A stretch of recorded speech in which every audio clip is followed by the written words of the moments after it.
This is Things Go Sideways, a place for honest conversations about what happens when pushing through stops working, when the plan falls short, and when you find yourself at an impasse in life with more questions than answers. Today, we're talking with someone who has lived that kind of disruption in more ways than one.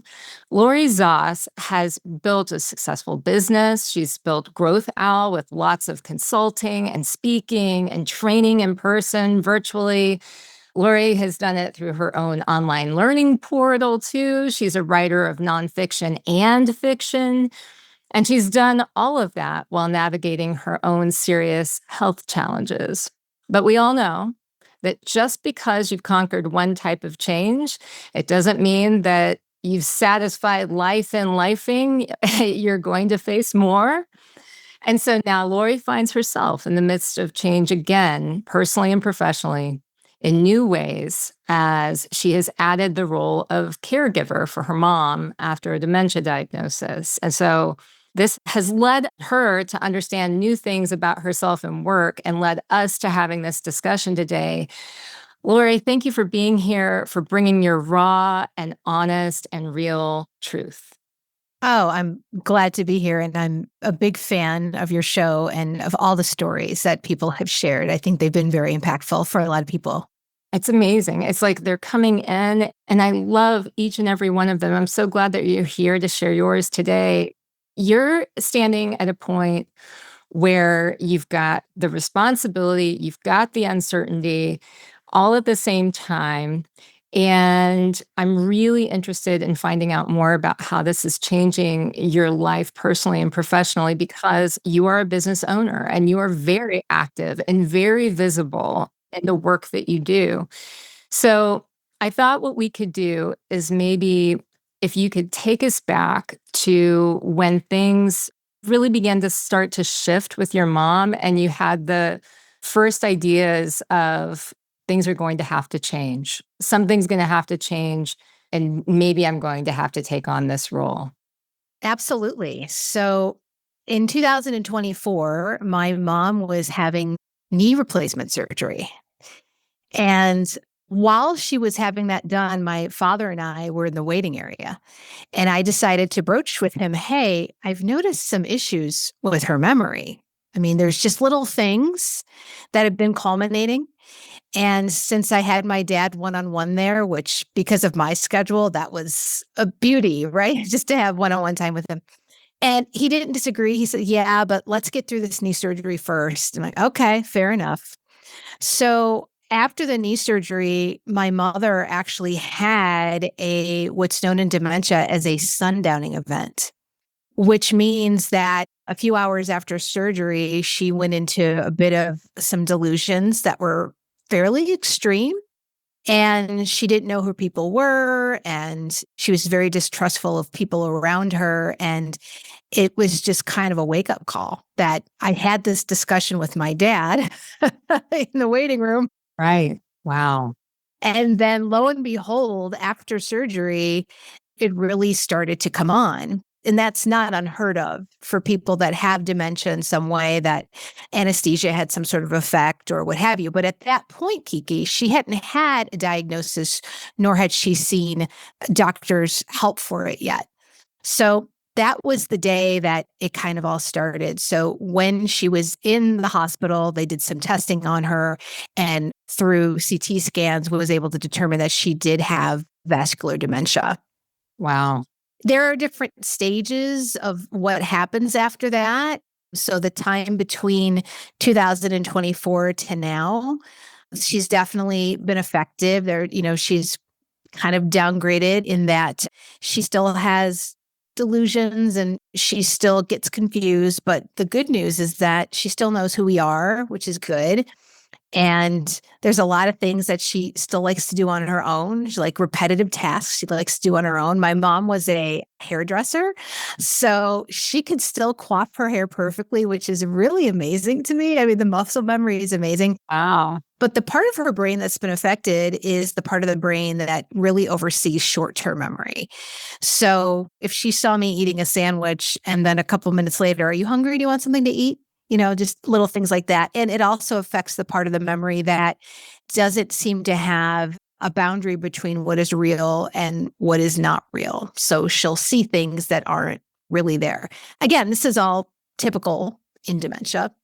But going back to your beginning question, it's been a journey. And in that process, watching her go through different levels of what it is, preparing myself, preparing my dad, and just taking it day by day. Because I think I said to you before, if dementia teaches you anything, it does try to focus you in the present, because you just never know how it's going to change even 10 minutes later. So if I remember correctly, you're an only child. I am, yeah. Did you have any idea that a decision about having to step in and take on this sort of role might be coming your way? Had you talked about these things with your parents before? Was there a plan sort of in place or ever discussed? Or was this really like, wow, okay, we've got to figure out something new now? I'd say it was a little hybrid. Yeah. So my parents and I had discussions about things like estate planning and powers of attorney, all of that. So that was all taken care of. But when you're in the moment of actually seeing dementia happen, Yes. and you can go from people just having stage 1, stage 2 minor symptoms of dementia, if you want to call it that, and then all of a sudden the next day it changes. Yeah. That's kind of what happened. And it's also very indicative for the type of dementia she has. It's not like it's a step down stage.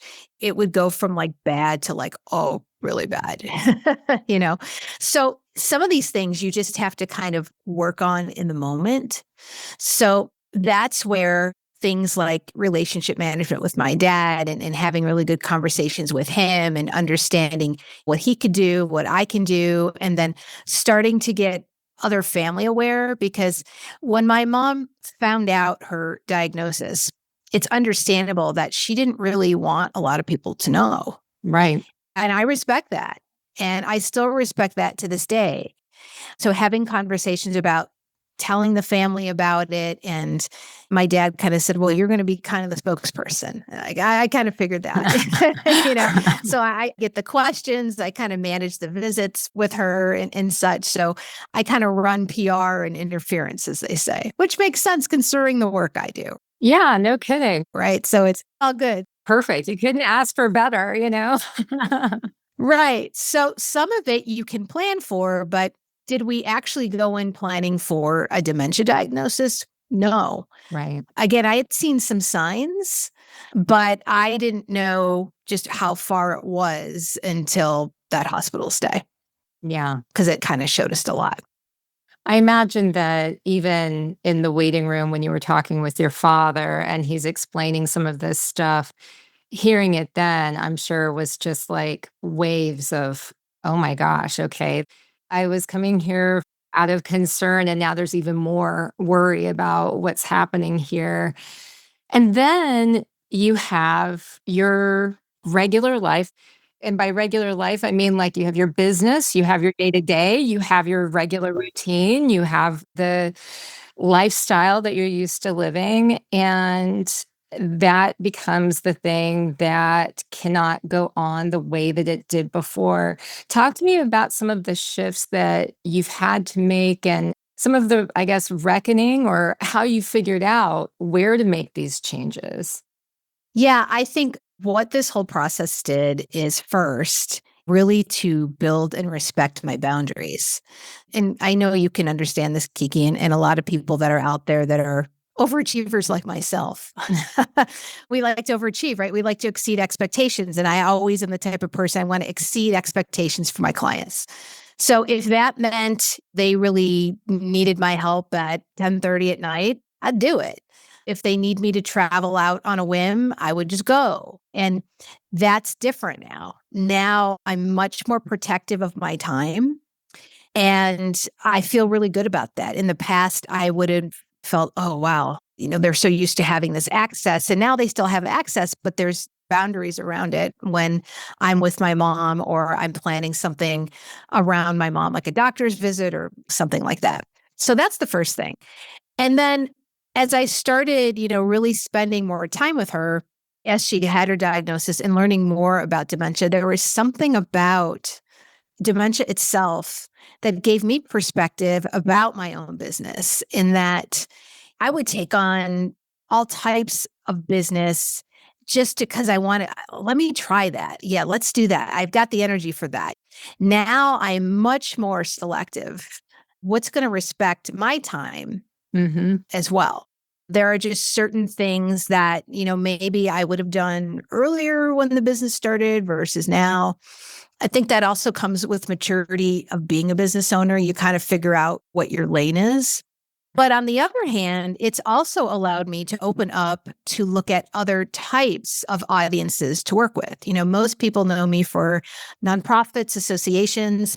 Now I've kind of expanded into working with creators. I did a workshop last night online with about 35 creators, voiceover artists, different talents, in how they can better represent themselves to connect with decision makers at corporations that are hiring those types of creatives.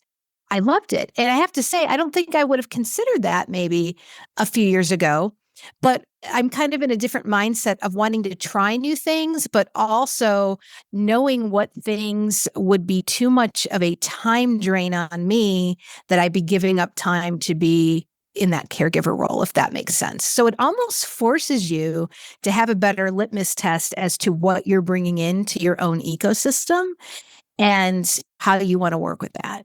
I feel like we would never bring on the strife and the chaos, all of these things that challenges bring with them. We would never ask for them. For sure, we don't want to be uncomfortable. For sure, we don't want that.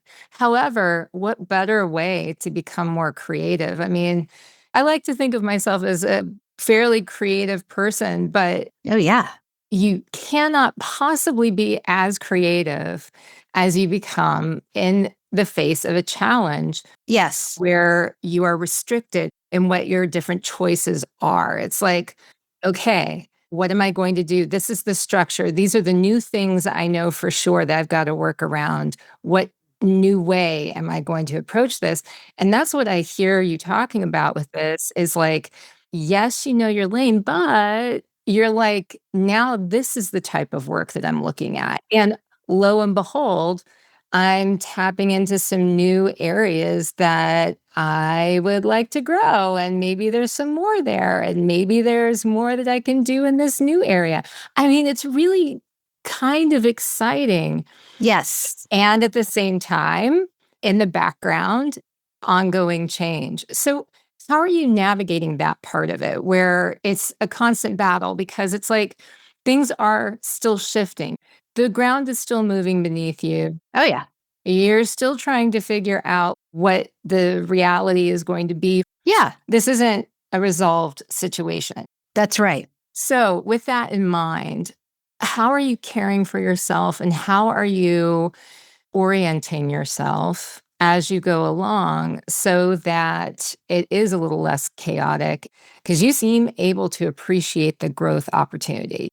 And I think a lot of people would like that for themselves, to be able to feel at least stable enough to appreciate the areas of growth that are in front of them. How are you doing that? Yeah, there's a few things. So you mentioned earlier my book. Yes. So when all this had started, I was just in the middle of writing my fiction book. And writing has always been very therapeutic to me, whether it was nonfiction about business or fiction, which I'm kind of working on now.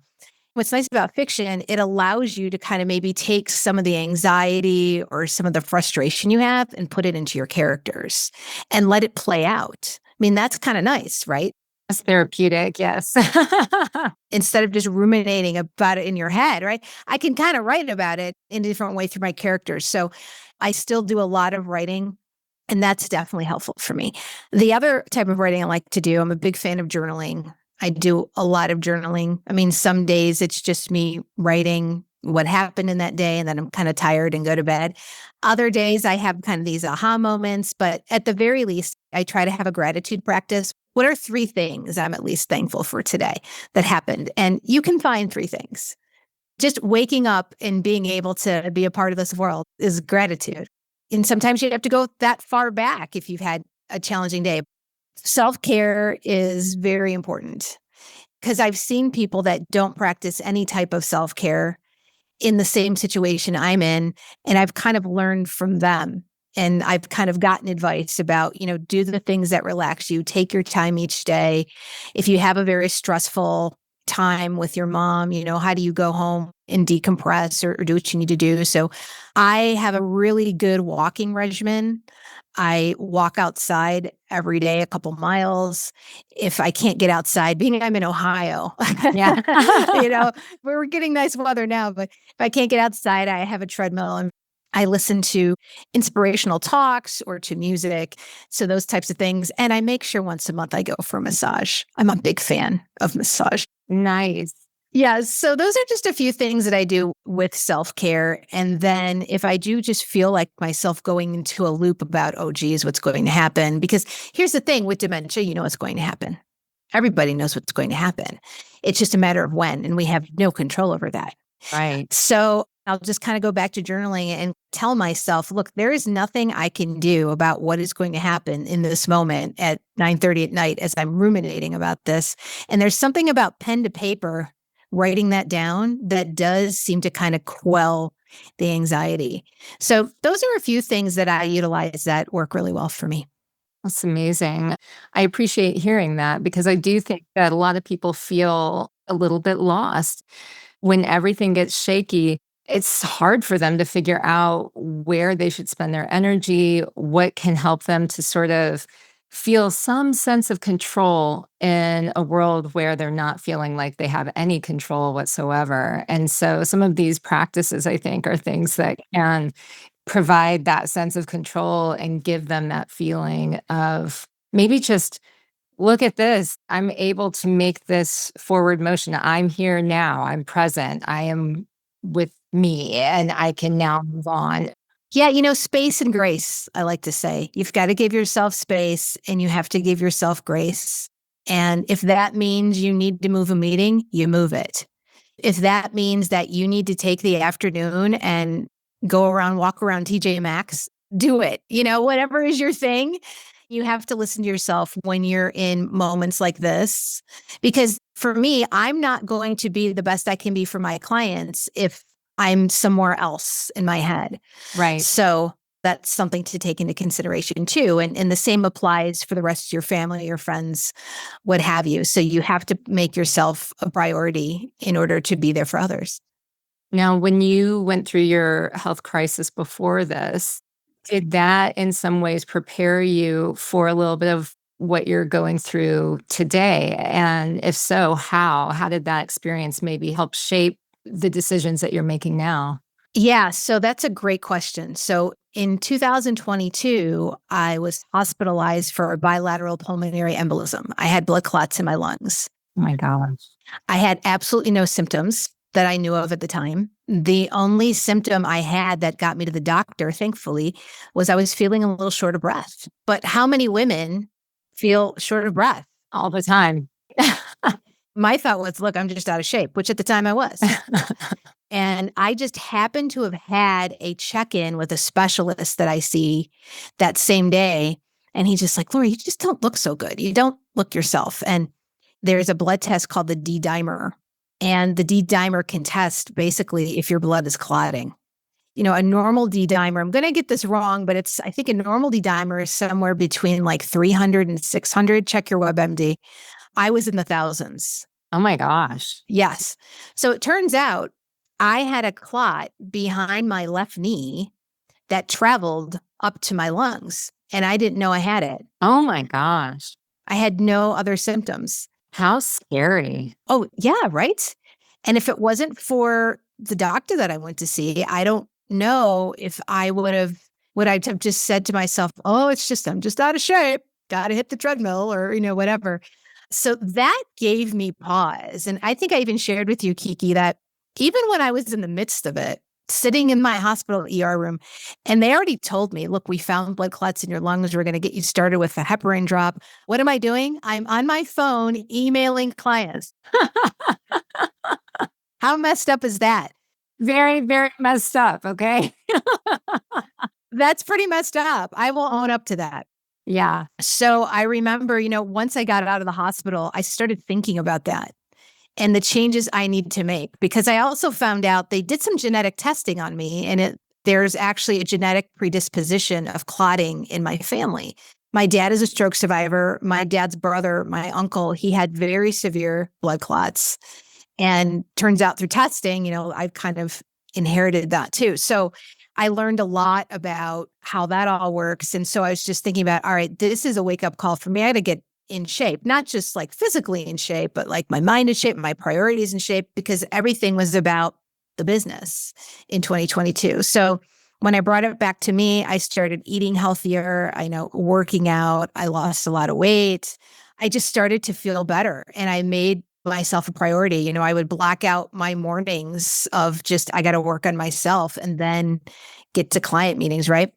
So that experience that happened before what happened with my mom, you're absolutely right. That created the foundation of me understanding the importance of taking care of yourself and not thinking a symptom is, oh, it's fine. It's just part of being over 40, Yeah. that kind of, all that kind of fun stuff that you say to yourself. That really taught me, no, if something doesn't feel right, I know my body, I know how I'm feeling. Darn it, I'm going to go get checked out. So that has also helped me with my mom because if there's something that seems off about her that isn't regular off the day-to-day kind of stuff that I see, I'm immediately on the phone with her neurologist or sending a message. And what I've learned in the healthcare system is the squeaky wheel gets the grease. And you can do that very respectfully, but I'm going to make my presence known that I want to be a priority, but I'm going to do it in a very sweet way. So that was a very good question because yes, it did kind of prepare me for what I am dealing with now. She's got the best person that's so qualified with like the people skills and with the negotiation skills, and like all of these different things. Like a lot of people don't have that in their lives. And so, ideal situation for you going through it, I'm sure it's eye opening all the time and probably a negative way about the healthcare system, about the things that are broken. We hear stories about it all the time. But you are someone who continues to learn and grow and apply from the things you're experiencing. So, as you're going through this, what are some things that you're learning as you're maybe having some of these tough conversations that are impacting the way that either you approach what you do in business now or how you're planning for your own future? Is it something that you're like, wow, okay, definitely am going to take that information or that conversation or that stumbling block and use it somewhere else? I would say there's a few things that run through my mind when you ask that question. The first place I went to was there were things that I used to worry about and ruminate about in business that I don't really anymore because it seems so trivial. For instance, if I'm putting together a presentation for a client or for the board of a client, of course, I'm confident in the work, but maybe there's a certain way I want it visualized. And I keep trying to get that infographic or that visual getting it. The old me would have just kept going at it for possibly hours. The new me is like, okay, no, this is not worth the time. I can effectively communicate this without having the visual 100% completely right. Yeah. So why I tell you that story is I completely admit that I had perfectionist tendencies and still do that I work on completely. So that is the first thing that I think this whole journey has taught me is that's thrown out the door. That is completely thrown out the door when you've been through blood clots and you have a parent that has dementia. The rules are gone. The perfectionist tendencies are gone. You're like, this is going to be okay. Exactly. This is not the most important issue in this deck. That's right. And so it started with little things like that. But then what I found is, and it's not that I ever had an issue of speaking truth to power. That's never been the issue. But how I do it, I feel like I'm more myself than I've ever been. And I love it. In social media, I experiment with different things. I like to write. I like to do reels. I think I'm just more comfortable in me now. I've kind of embraced where I am and what my personality is. And look, some potential clients, they're going to really like how I communicate things. Others will have no interest, and that's okay. There's somebody for everybody. But I'm not going to change that because somebody doesn't like that. That's, I think, the biggest difference. I'm very comfortable in my skin now and in how I present my ideas. And I know my value to the clients I work with. And once I started to really feel that, I don't mean to sound woo-woo here, but once I started to really feel that, that type of clientele started to really come in. Interesting. Ooh. And I love it. I'm working with a lot of women now and Yeah. just a lot of organizations that speak to me, working with caregiving organizations, which completely resonates with me. So when I made the choice to work on myself and just go all in and not worry about the noise, things really started to come together. And I don't know if that would have happened without those journeys. Yeah. Wow. I love that the right opportunities and people that you want to work with are showing up, and that in turn is feeding you and figuring out, Yeah, and I enjoy those types of people to work with, and I want more of this, please. Thank you. that's right. So I always like to ask questions about trust because trust is something that gets shaken up when you're Oh, yeah. going through times of uncertainty and difficulty, when the things that you could count on have shifted, the rules have changed. Then a lot of times the natural thing for a human to do is to look around and say, is the world around me a safe place? Do I need to ask more questions than I used to before? Do I actually know this person the way that I thought that I knew them? So, how has your relationship with trust in both others and yourself shifted or changed, or has it, through this process of going through these sideways stories? Because I can imagine that, like anyone, you're having to look around and say, okay, that's safe. And no, maybe that's not anymore. You learn a lot about people when you go through things like this. And I don't mean that in all of a bad way. But when people see that you are going through a struggle, especially something like dementia, which is extremely scary to a lot of people, Yeah. very scary. The thing that I've noticed is when I do talk about it with people, there are some people that ask a lot of good questions. They have a natural curiosity, but then there are some people that it's like taboo because they almost think if they talk about it, it could happen to them. Gonna invite it. There you go. And we all have an expiration date here. And I guess what makes me a little unique is I'm not afraid to call that out and say that.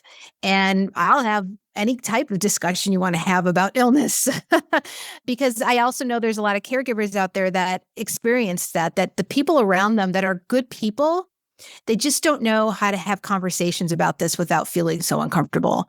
That's what's been interesting to see. I get a lot of support. It's just that some people just don't know what to say. And I realize that. But what I have to watch for, and I would say for anybody else that's a caregiver, it is not your responsibility to try to help people understand either. That's their responsibility. Ooh. You've got enough going on that it is not your responsibility to explain why, like, my mom can't have visitors like she used to. There are people with dementia that do really well socially with other people. My mom's form of dementia, no, she's better. She feels comfort with small amounts of people. So when we did have scenarios of people wanting to see her, and I had to kind of set those boundaries and say no, they would ask a lot of questions like, why? And I had to, again, set the boundary. That's not my responsibility. If you want to look up the difference between Alzheimer's and dementia, go look on WebMD. I'm not going to spend my time doing that. So I might come off as being kind of, "Arr," but that's my nature where I am right now. And I'm also trying to protect my mother's space. So again, I say all that because that's something a lot of caregivers, they call it grace fatigue, which I love that. Grace fatigue. When you're trying to be nice and just trying to make everybody happy when at the end of the day, the only people you need to be happy is you and then the person you're caregiving. That's what you need to bring it back to. So I wanted to make that really, really clear. I'm glad you did. I do think that we can get so caught up, and I don't want to make generalizations, but I will in this situation and say that a lot of women will be the ones that feel not just during times where they're in the caregiver role, but also in the role of just being a woman. We oftentimes are trying to make other people feel comfortable That's right. without even questioning it. I'm reading this book right now, The Other Side of Change by Maya Shankar. And it's so, so good. But the first chapter had me in tears because it's this woman who suddenly finds herself locked inside her body, only being able to move her eyes. Oh my gosh. Yeah. It's like part of the thing that she's afflicted with all of the sudden. And she ends up realizing that she's so worried about making other people uncomfortable with the drool that she's aware that's going to come out of her mouth, that she's not focusing for herself on the work that she needs to do to recover. And the realization that your whole life you work so hard to make other people feel comfortable. At what point do you say enough? I've got to have this boundary here. So what I hear you saying reminds me of that story because I think, God, how many times were you trying to make other people feel comfortable before you said, no more. I can't do this and continue going down this path. I love that, Kiki. And I had a difficult conversation with a friend of my mom's who really wanted to see her. And I finally had to say, it is not my responsibility to provide access to my mother just to make you feel better. Oh my God, that's so strong. It's hard, but I bet the relief you felt in saying it. I felt great. Yeah. Absolutely. Oh, so good. Powerful. I was on a podcast about caregiving and I got some really nice feedback from that, some responses. And no, that is not your responsibility to provide access to yourself or to your loved one. Yeah. Just because of some relationship or what people perceive. And with what my mom has, you never know how she's going to be in the moment. It's not like you can plan to take her to dinner somewhere or Thanksgiving dinner.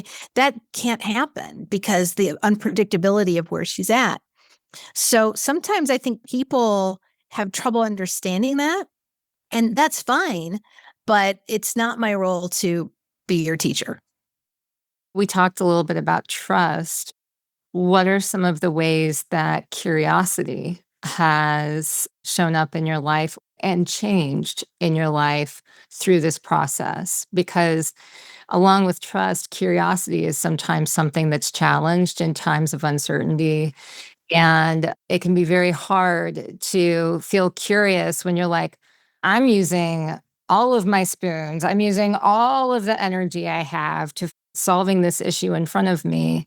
I can't be curious. So, how are you reckoning with your relationship with curiosity in your life as you're going through this time of change?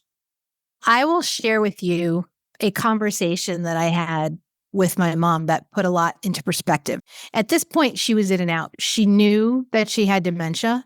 So sometimes you would get a very clear mom, and other times you wouldn't. So I remember we were sitting outside on her patio, and she said to me, I realize what's happening to me.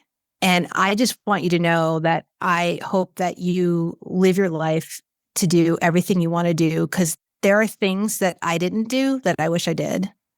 And she said it to me with such clarity. Wow.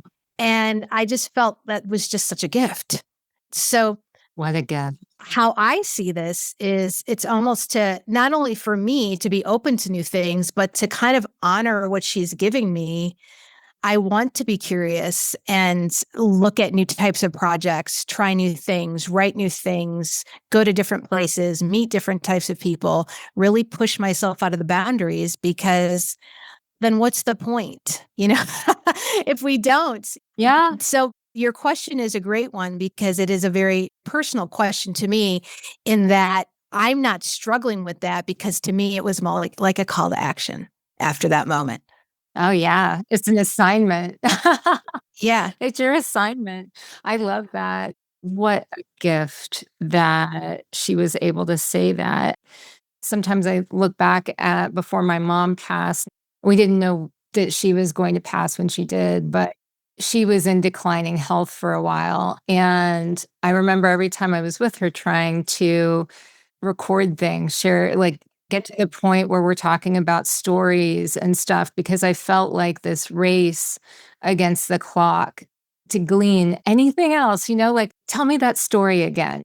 Do you find yourself doing that because you're battling the clock too?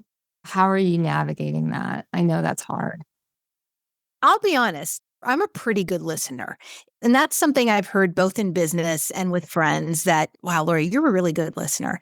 But I have to say, when I'm with my mom, I'm an exceptionally good listener, because I'm not just listening with my ears, I'm actively listening. I'm watching her.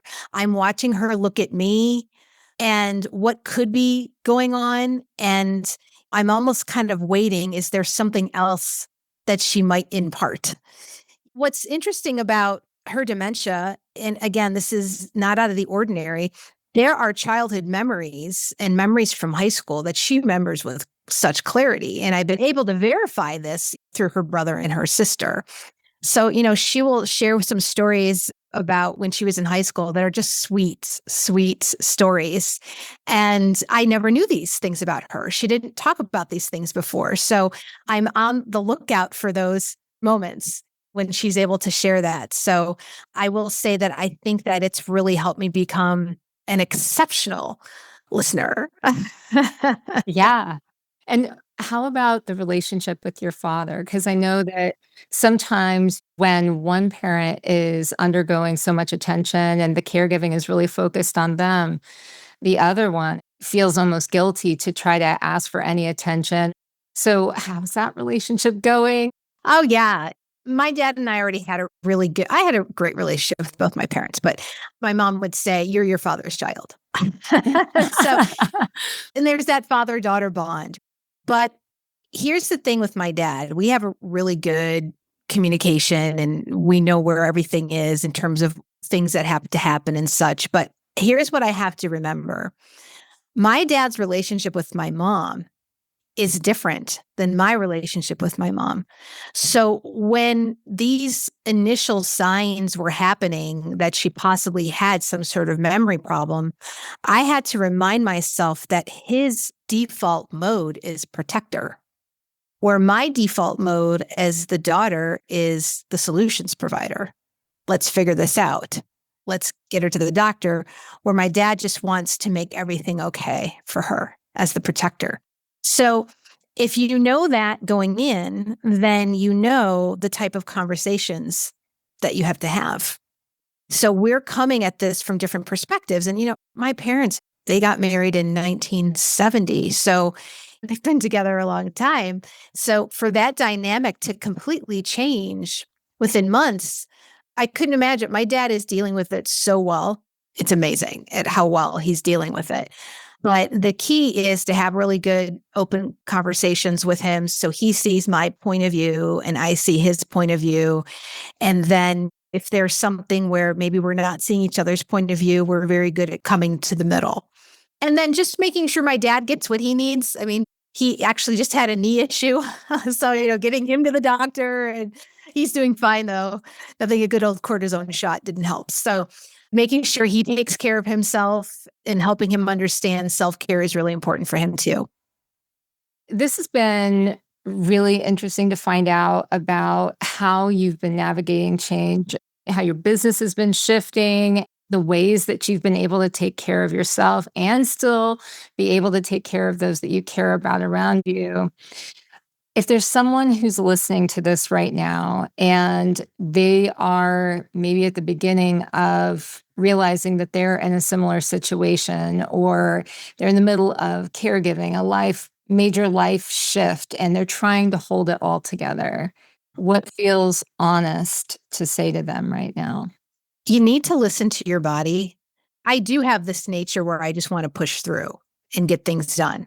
But I have learned that when I need rest, I need to take it. Mm. And even if that's like a quick 20-minute power nap, whenever that is, that happens, you need to listen to your body because, again, you're not going to be any good to those around you if you're not good to yourself. And I am someone that believes, and again, maybe I'm a little woo-woo here, but just saying, the moment you make the decision to really take care of yourself, you're going to kind of attract in those people that believe that in that kind of philosophy. And they also want to help take care of you too and create a really nurturing situation. But you've got to do that for yourself, because if you're not doing that for yourself, who the heck is going to do it for you? Right. Lori, thank you for this. You've talked about boundaries. You talked about choosing who and what gets your energy, about being present. And even when you're out there and you're taking your walks and you're doing the things that you need to do, Yeah. you're talking about being open to being curious and having new ideas. And you're owning that as part of your assignment that your mother has gifted you as well. So I really want to thank you for bringing your story to Things Go Sideways.